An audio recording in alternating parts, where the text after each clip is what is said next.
Namaskaram. In today's session, it's a very interesting topic that I'm going to cover from the Bhagavad Gita. And this is something got to do, which is very close to my heart, which has got to do with understanding people. What is the basic nature of people, the personality theory. And this theory I am drawing from the Bhagavad Gita. And there is this beautiful shloka, Chatur Varnam Maya Srishtam. Okay, Chatur Varnam Maya Srishtam means Krishna is telling Arjuna that I have created in this world these four Varnas. And then he gives a beautiful description, Guna Karma Vibhagasham. Means it's very clearly brought out in the Bhagavad Gita that these Varnas are brought as per the Guna and Karma. It means I have created these four divisions, or Varna in Sanskrit means color. And this is something that Swami Chinmayananda beautifully explains, that, unknowingly, somewhere in the translation, this Varna has become caste and people have misunderstood and used it wrongly in the world. But the personalities are based on the colors, and colors are nothing but the tendencies of people, how they behave. So it is a personality theory. It's a beautiful personality theory which has been discovered way back, and we have missed the point all the time. Now this session is about understanding how do you understand people from their personality. So we talk about Chatur Varnyam, and Krishna is telling Arjuna, I have created these four Varnas. So this is, the four Varnas are nothing but what we already know. We call it the Brahmanas, the Kshatriyas, the Vaishyas, and the Shudras. But I am going to give a very modern perspective and a very different perspective to this whole thing. And we have to open our minds to understand it not as a caste system, but more as a guna and karma. That means your basic nature and your work that you're going to do. Using these two things, we are going to describe these four aspects. The first one is Brahmana. So if you understand the Brahmana, in those days, they were spiritual people, very religious people who were very focused on learning and teaching, and so what does it imply?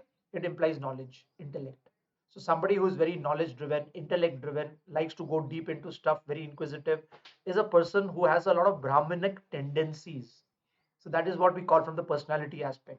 I'm giving a very macro view. I'm not going to go deep into it, but there are many more factors which will be considered. But just to understand, a Brahmanic tendency or inclination is more on intellect driven, knowledge driven, going deep.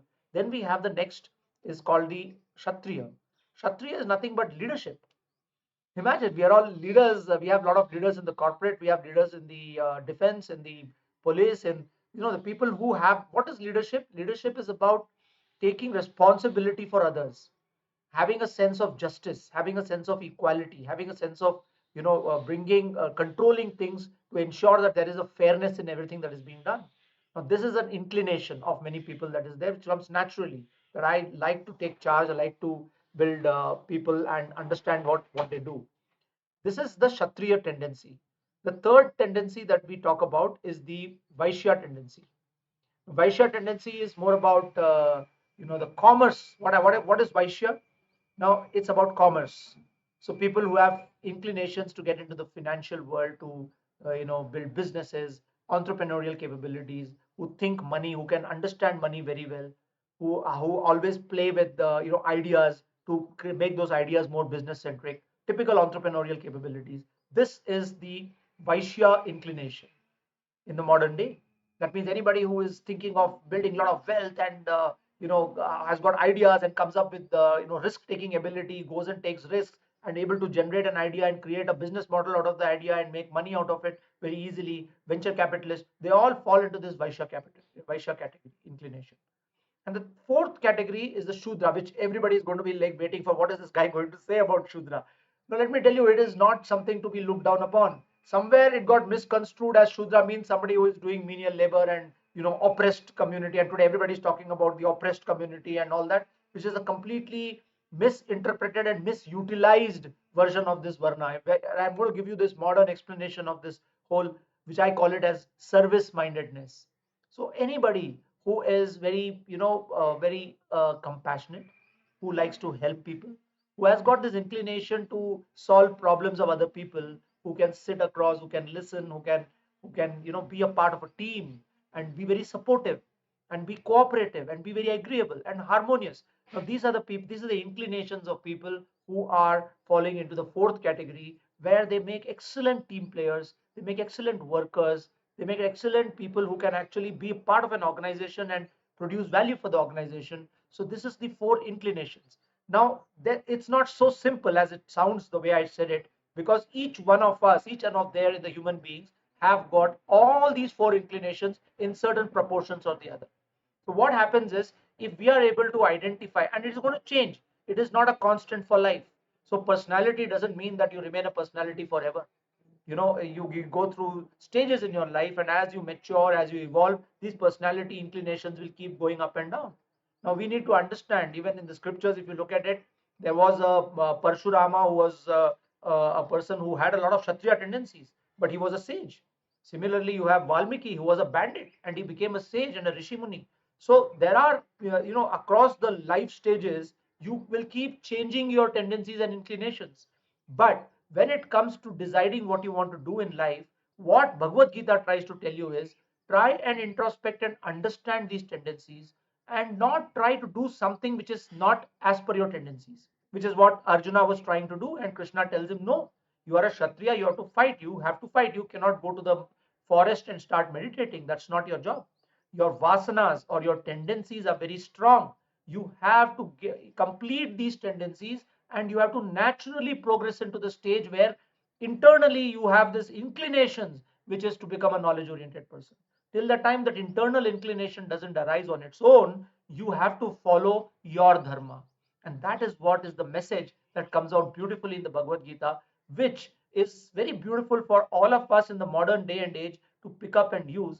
Understand yourself. So when we do vipassana, when we do meditation, we look inwards, we understand our inclinations, which are natural. And understanding those inclinations and our behavior and the way we work in this world, when we understand all this very well, we accordingly take a direction to continue working in the same dharma. So dharma is about your quality. The quality that you have, you work as per that quality. If we do that, we find satisfaction, we find happiness in whatever we do.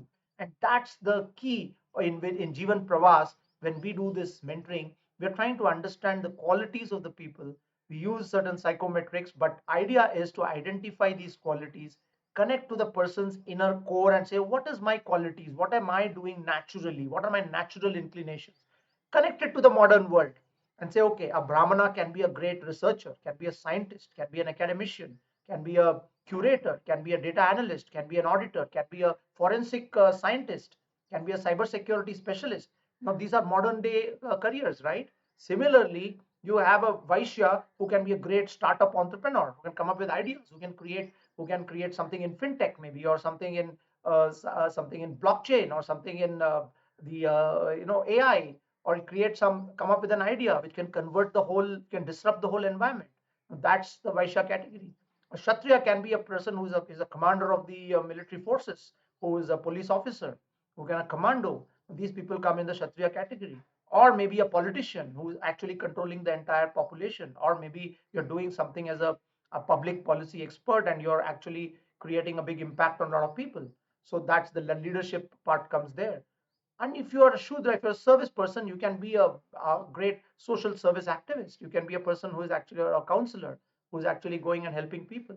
You can be a person who is working for the benefit of a lot of people, maybe in a hospital, or as a nurse, or maybe as a technician, or working in a factory as a team player, or as a manager who is actually doing administrative work. So an administrative officer, a security officer, or all these kind of works which require you to follow processes and ensure that systems are absolutely intact and doing perfectly well, you fall into the service category. So it's not that one is better than the other. It depends on what you are naturally inclined to, and there's nothing wrong in being in either of these four categories. And there's nothing wrong in period of time to change also. Somebody could be service minded in the earlier part of life, and then later on shift into becoming a Kshatriya, or it's possible as inclinations could change, and that's nothing wrong in that too. But yes, it doesn't happen very often, it doesn't happen very suddenly. It takes a lot of time for inclinations to change. Sometimes these inclinations don't change at all, they last a full lifetime. That is the what Bhagavad Gita brings out, is changing inclinations which are internal is very difficult. Therefore, if you understand our inclinations, it is always better to try and listen to yourself, understand yourself, and then follow those inclinations, which is why it becomes very difficult sometimes to do this introspection and find out the inclinations on your own. And that is where you need a mentor who can sit across, use some tools, but ultimately come to an agreement and understand what these inclinations are and how these inclinations can be converted into beautiful opportunities where you can work, you can occupy yourself doing something wonderful and be happy and satisfied in life. I hope you know how I have tried to explain the concept of Chaturvarnya Gunakarma Vibhagasya, created by the Lord, by the Creator, or Krishna. What he talks about is, I have created this for the whole world. Means this all intelligence that is there around us, the entire consciousness or infinite consciousness or the Ishvara or whatever you want to call it, but this all intelligence or the Creator or God, these are all one and the same. This has created this, so it's an ecosystem, and this has been discovered way back. And that is exactly what we are trying to convert and use it practically in our day to day life. And I hope whatever I've said, I would love to hear your views and comments on this. And I hope it has added some value to you in this session. And with this, thank you so much for listening. And see you next time with something more spectacular and amazing. I'm sure you will enjoy it. Thank you, and see you in the next session.